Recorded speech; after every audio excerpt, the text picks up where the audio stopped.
할렐루야. 살롬으로 사랑하는 성도들과 세계 만민 유튜브 방송을 시청하는 모든 분들에게 인사드립니다.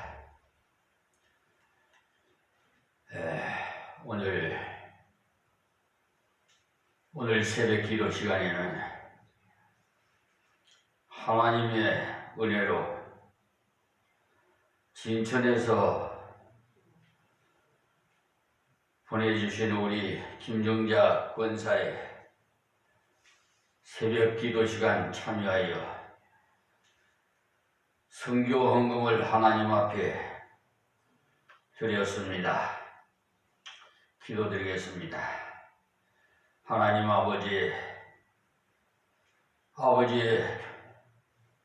귀한 딸 김정자 권사 기억해 주시옵시고, 저 노령인데도 불구하고 하나님 힘을 주셔서 보호해 주시고 거동할 수 있도록 하나님 은혜 베푸시사, 이렇게 아버지께서 빛갑으로 세우신 임마누엘 교회에 아버지 하나님 헌신하고 봉사하고 건축도 헌금하여 모든 전 재산을 다 바쳐서 하나님 성축하게 하신 하나님, 오늘도 이 새벽에 선교 헌금을 드렸사오니 기억하여 주시옵시고, 하늘의 상금과 이 땅의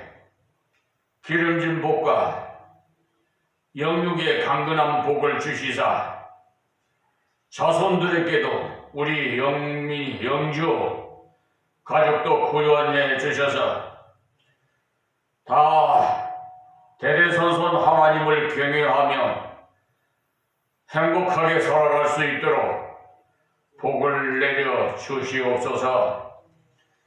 또한 아버지 하나님, 지난주 양도면 소재지에 9시 예배를 드리려 이 종이 갔습니다. 그런데 거기에 교회 앞에다가 이렇게 택배가 와 있었는데 보니 신미자 씨라는 성도가 교범구에다가 의뢰를 해서 그래도 믿음이 필요하다라는 두란노 그 서점에서 집필한 강정훈 씨 지은 이 그래도 믿음이 필요하다는 책자를 보내왔습니다. 하나님 기억해 주시옵시고, 저에게도 믿음을 더해 주시고 가정에도 대대손손 복을 주시옵소서. 이 유튜브 방송을 시청하는 모든 분들에게도 하나님의 크신 은총이 임하게 하여 주옵소서. 예수님의 이름으로 축복하며 기도하옵나이다. 아멘. 어제에 이어서 마태복음 강해 설교로 13장 9절 말씀부터 은혜 받겠습니다.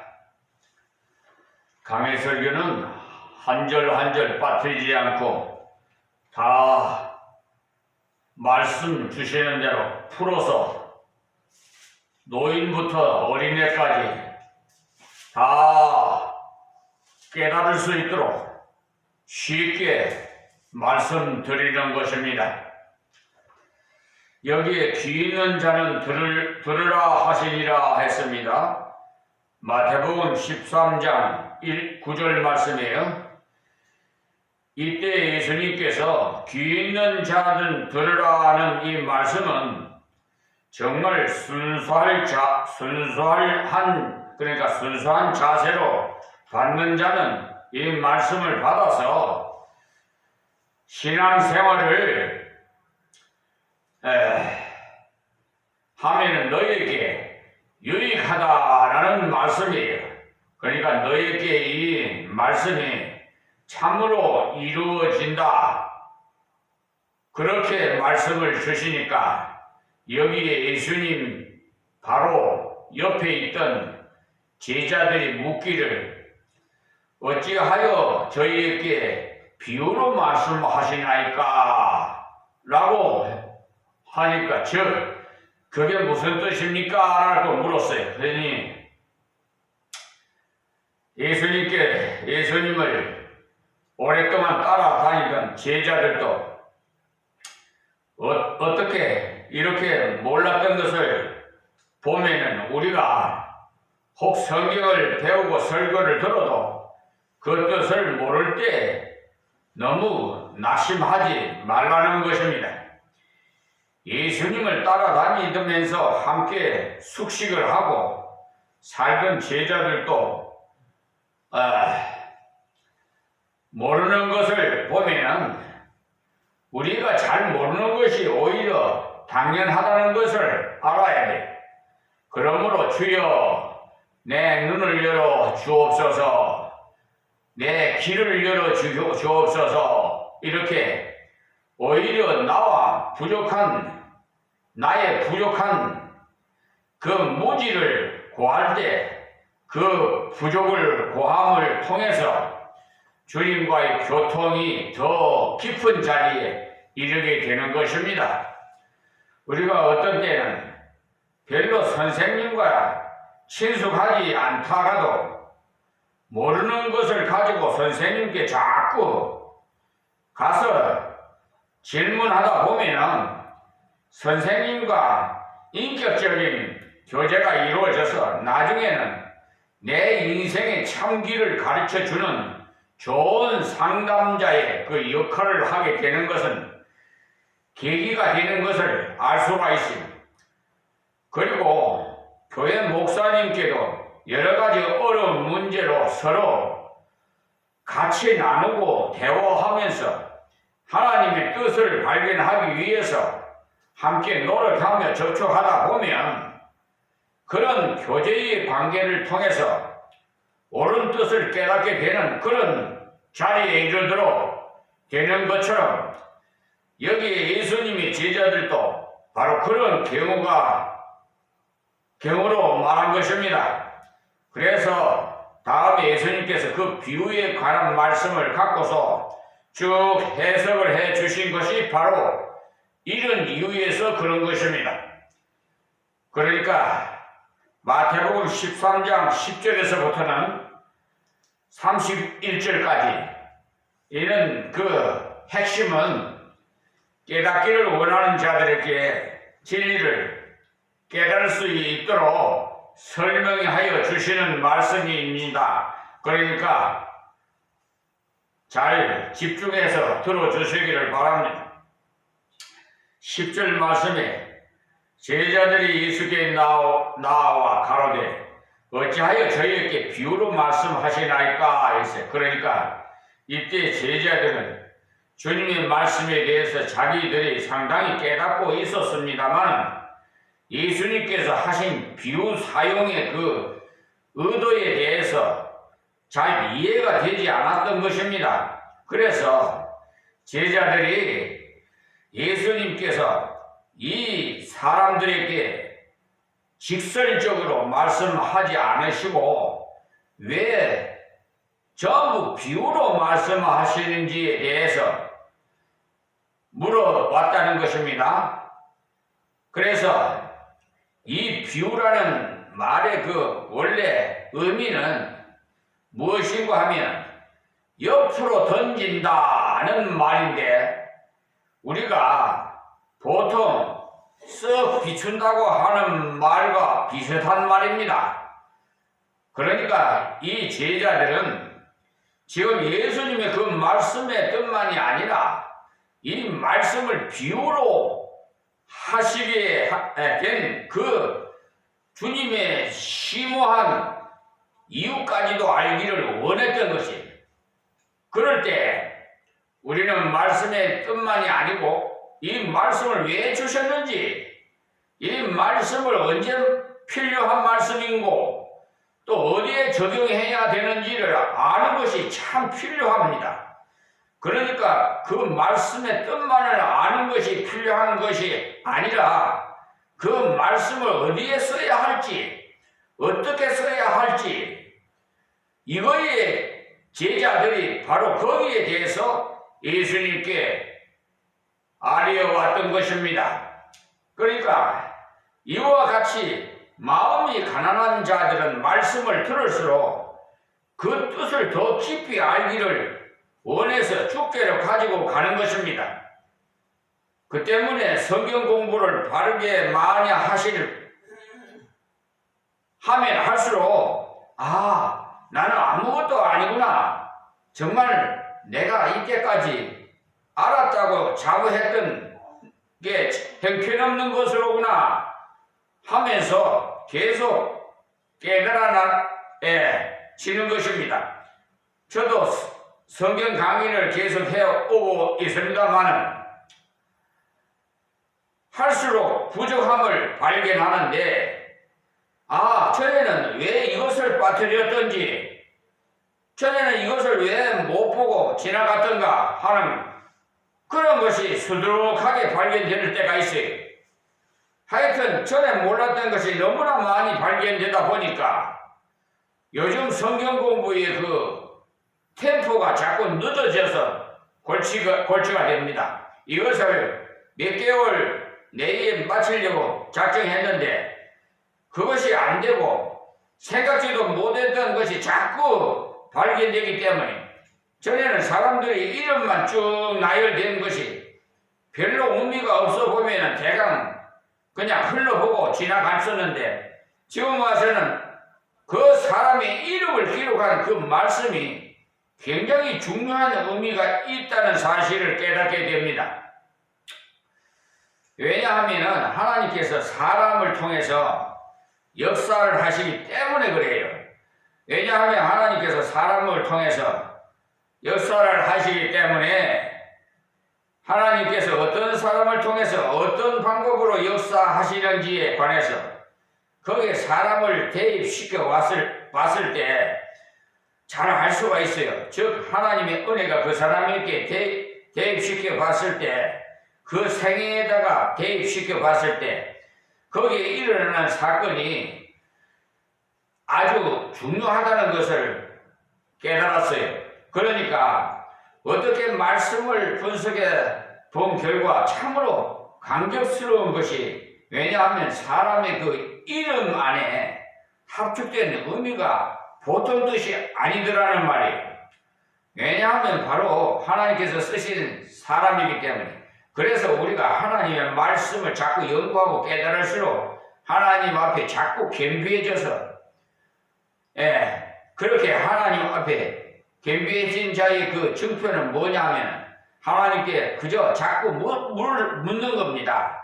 궁금하니까. 예수님께서 말씀하신 너희가 돌이켜 어린아이가 되지 아니하면 하신 이 어린아이가 된다는 것은 어린아이의 겸손을 가르쳐 주는 겁니다. 어린아이는요, 자기가 모른다는 것을 겸손히 인정하기 때문에 무조건 묻는 것이 그들의 그 특징인 것입니다.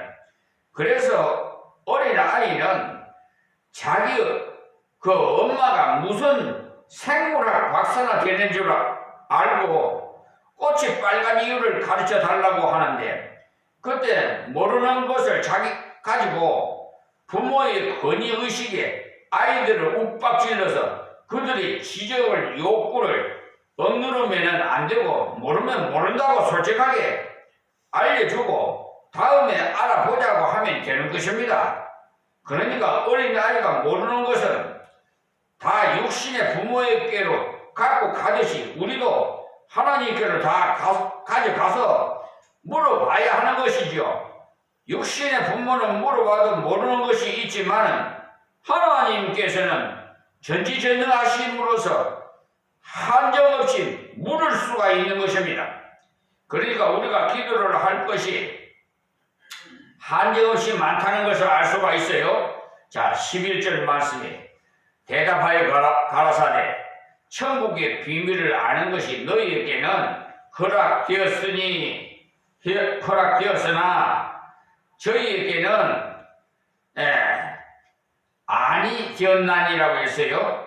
여기서 허락되었으나라는 이 말씀은 가난한 심령, 정말 받고자 하는 마음, 순종하고자 하는 마음, 이러한 마음으로 이러한 자세로 질문까지 할 수 있는 이 마음을 가진 자에게 허락되었으나 라고 하셨어요. 지금도 역시 하나님의 말씀을 겸손한 자에게만 허락이 되고 그렇지 않는 자에게는 다 닫아버립니다.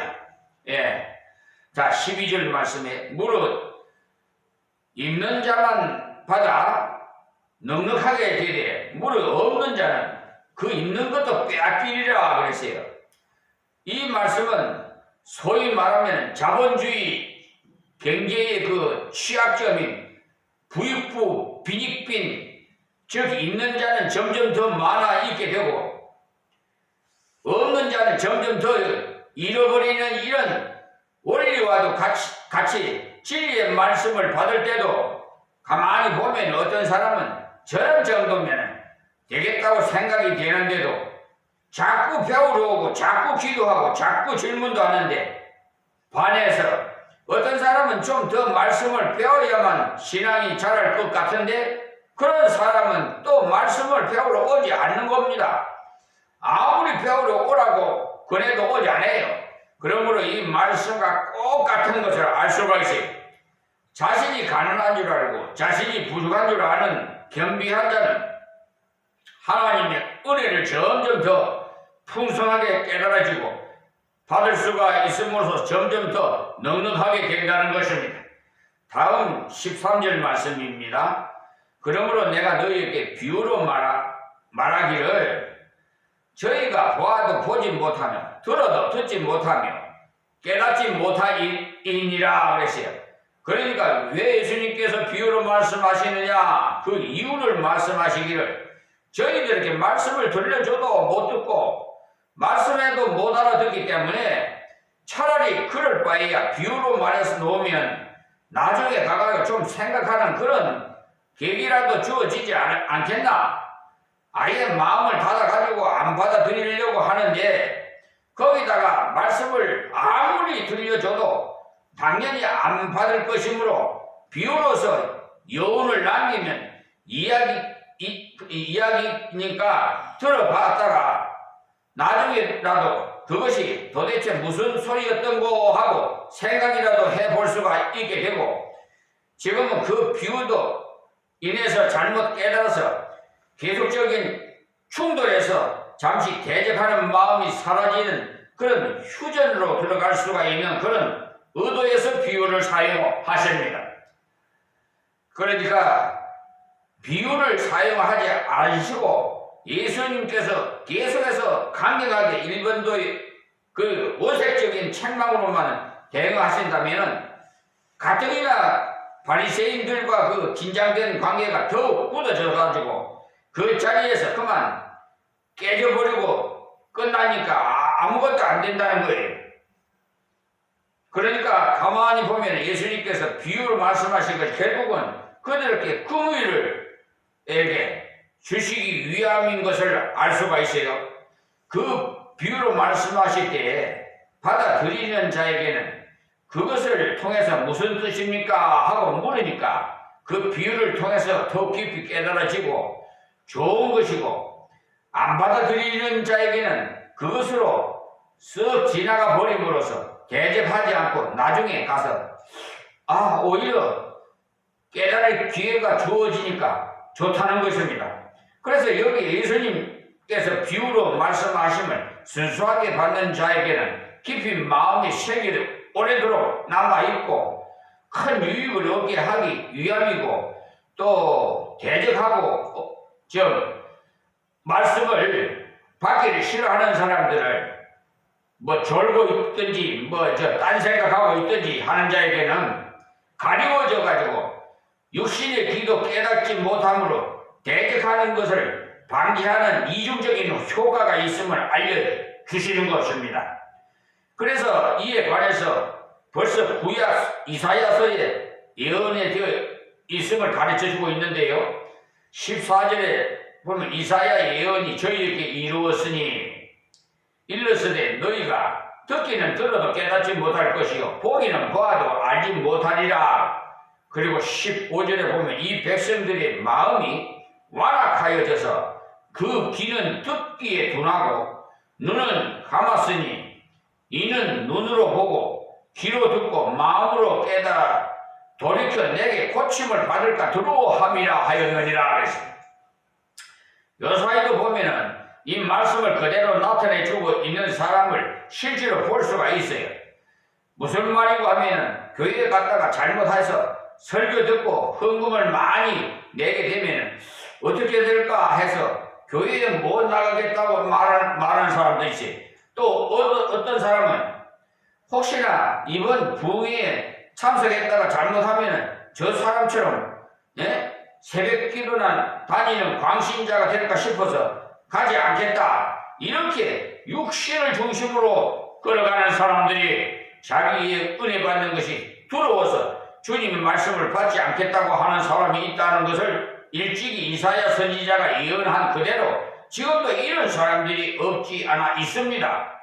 자신이 그런 사람도 있고 또 어떤 사람은 자기 부인이 그렇게 예수에 빠질까봐 봐서 교회에 못 나가도록 극구 만류하는 사람이 있어요. 우리가 정말 성경을 바로 공부하면서 기도를 열심히 하고 하나님 앞에서 진실하게 걸어가면 절대로 이상하게 빠지지 않습니다. 빠지지 않아요. 그런데 그러니까 의심을 주는 것은요, 마귀 사탄들이 그렇게 의심을 줘요. 혹시나 우리 마누라가 교회 가가지고 뭐에 잘못 홀려가지고 전 재산을 다 갖다 바치니까 또 뭐 가정이 어떻게 될까 뭐 이런 불안한 가정이 요즘 같으면은 뭐 성수행을 그냥 목사들도 막 하고 이러니까 말이야 더러운 짓거리들을 하니까 이 전도문이 막히는 이유가 그래요. 여러 가지로 대형교회 그 MBC PD 수첩에 보면은 한국교회가 너무나 부패가 그러니까 사회가 부패하고 사회가 이렇게 혼란하여 오죠. 그러니까 다 책임은 저와 여러분들에게 다 있어요.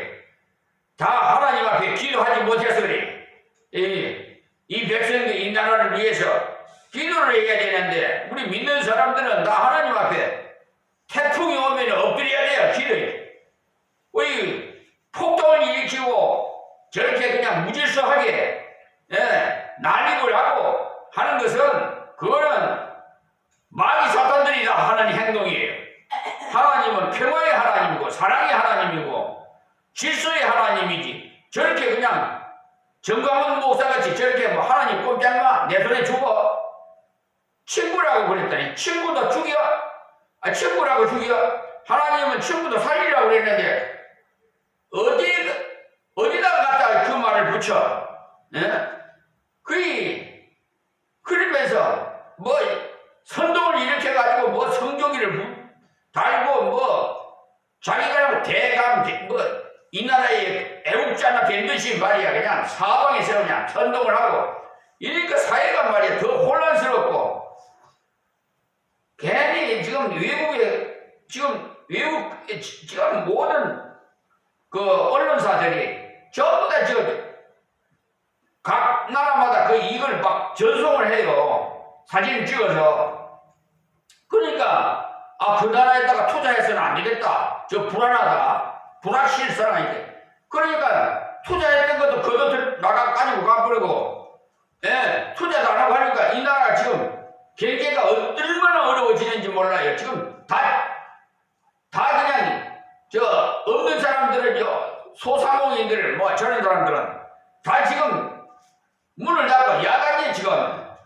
이런데 말이야. 이럴 때는 그 선동에 가담하지 말고 그냥 엎드려서 기도해요. 하나님, 이 나라 빨리 치유해 주셔서 회복돼서 화목하게 해 주시옵소서. 빨리 이 나라가 거듭나서 정말 복된 나라 되게 하나님 도와주시옵소서 하고 기도해야지. 어디 나가서 탄핵, 찬성, 이런 짓거리들을 하는지 모르겠어요. 이방인들은 모르겠지만 하나님 믿는 백성들은 지금 뉴스 들어보니까 전부 종교, 기독교 예설이 야당 법석이라고 그렇게 하는데 선동을 하니, 정강훈 목사가 이 선동을 하니까 사방에서 그렇게 얘기를 지금 하고 있어요. 그러니 참 마음이 아픕니다. 자, 다음 말씀입니다. 20절이요. 돌밭에 뿌렸다는 것은 말씀을 듣고 즉시 기쁨으로 받되, 자 21절에 보면 그 속에 뿌리가 없어 잠시 견디다가 말씀을 인하여 환난이나 핍박이 일어나는 때에는 곧 넘어지는 자요 그랬어요. 역시 이것도 가만히 보면은 자중심이에요. 이생중심. 그러니까 자기가 하나님이고 자기가 주인이요. 그렇기 때문에 이런 결과가 나타나는 것을 알 수 있어요. 그러므로 우리가 성경을 연구할 때 항상 염두에 두어야 할 것은 철저하게 내세지향적이어야 한다는 것이에요. 그러니까 그 소망을 가져야 돼. 우리는 내세의 소망을, 영원세계 이 세상은 나그네야. 그러니까 잠깐 고작 해봤자 100전후는 살다가 이 세상 떠나는데, 많이 사신 분은 120세도 사신 분도 있지만은 최고령자가 그렇다고 뉴스를 봤습니다만은, 대부분 보면은 성경에 보면은 우리의 연수는 70이요 강건하면 80이라고 그랬어요. 그러니 그걸 평균치를 하나님께서 시편에 다윗이 기록을 하는 거 아니에요. 다윗이. 그러니 정말 낳자마자 그냥 세상 떠나는 어린아기도 있잖아요. 세상 빛도 못 보고.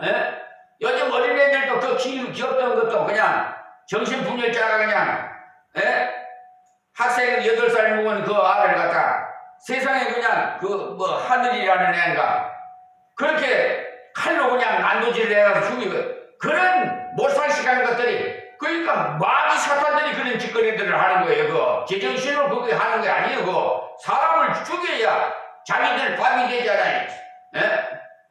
그런 식으로 하고 있는 것이 현실이단 말이에요. 그러니까 우리는 내세를 하나님을 생각하란 말이야.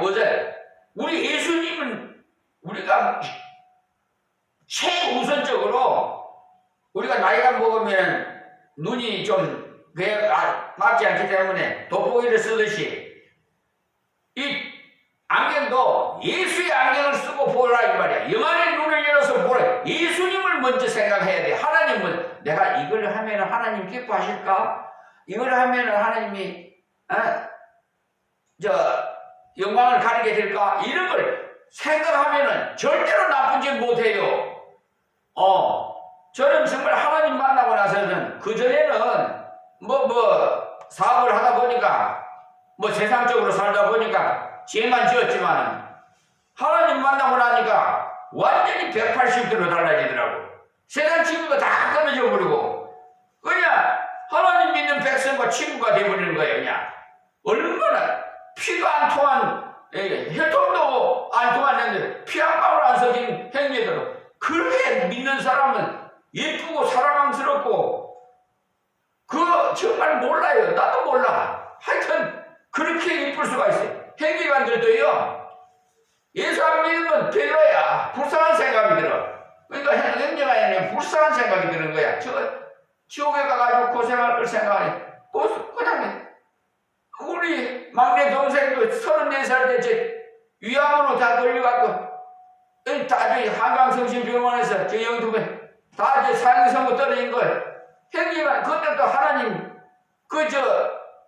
역사하신 거예요. 그 지어사가 왜 부부간에 다 모이라고 형제간 가족들이 다 모이라고 그랬을 거예요. 아니 그 형제간만 그냥 모이라고 그러지 왜 그 제수 시대들까지 다 모이라고 그러는 다 그 자리에서 다 얘기했어요. 의술로는 못 고친다. 퇴원시키십시오 그랬어요. 그러니까 우리 밑에 있는 동생이 아유 형님 그럼 저 큰 병원에 원자력 병원에 한번 갑시다. 아 원자력 병원에 그래 진단 그 차도 만들어 달라 그래갖고 원자력 병원에 갔더니 아이 차들을 보더니 안 받았냐 아이 뭐 다 사형선고 떨어진 걸 뭘 입원시키려고 그래요. 안 된다 안 받았지. 그래서 다시 돌아와갖고 그 한강성심병원에 사정사정했잖아요. 내가 아휴 사정 좀 봐주세요. 일주일 동안만 그냥 중환자실 말고 일반 병실에다가 일주일 동안만 좀 입원시켜달라 간청을 했더니 그때 들어주셔서 그래 그 제수씨 맡겨놓고 와서 그냥 그리고 그러기 전에 중환자실에 있을 때 그 복수가 차가지고 황달이 흑달로내가지고 완전히 그냥 중환실에 가서 들어요. 그때 당시는 목사는 중환실에 들어갔어. 그때는 그래가지고 두 손을 배에다가 얹고 내가 그냥 하나님 앞에 간절히 기도했죠. 그러니까 형이 기도할 테니까 너는 아멘 해라. 나는 의술로 못 고친단다. 그러니까 이제 예수님밖에 못 고쳐. 그러니까 네가 형이 기도하면 네가 아멘 해라. 믿습니다라는 말이다. 그러니까 뜻이나 알고나 아멘 해라. 그러고 가르쳐주면서 기도한 일일세. 그때 다윗돈 같은 눈물을 그때 흘려요. 그래 세상에 오늘날까지 한 번도 안 찾아와요. 형리간이지만은 나보다도 더 못하다니까. 그러니까 어떻게 이렇게 하나님께서 죽을 자를 살려줬으면은 감사해서 한 번이라도 뭐 형님한테 목사님한테 찾아와서 그래도 인사라도 해야 되는 거 아니겠어?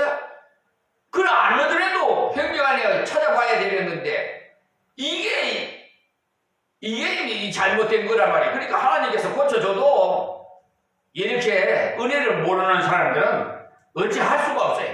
오늘은 여기서 말씀을 맺겠습니다. 시간이 또 타임이 다 돼서 하나님 고맙고 감사합니다. 이 유튜브 방송을 통해서 시청하시는 모든 분들이 정말 말씀을 그대로 믿으시고 바른 신앙생활을 가지시면 하나님께서 여러분이 구하지 않는 것까지도 다 채워줄 줄 믿으니까 여러분이 간절히 기도하십시오. 하나님 감사합니다. 주신 이 말씀을 듣는 자마다 복되게 하옵시고 이방인들도 방황하고 있사옵고 또 이 사회가 혼란스러우니 하루속히 아버지 하나님 치유해 주시고 회복시켜 주시옵소서. 이방인들도 구원시켜 주시옵소서. 이 나라 아버지 부강되는 나라 세계에서 가장 살기 좋은 대한민국으로 남북도 통일되게 은혜 가운데 이루어지게 하여 주옵소서.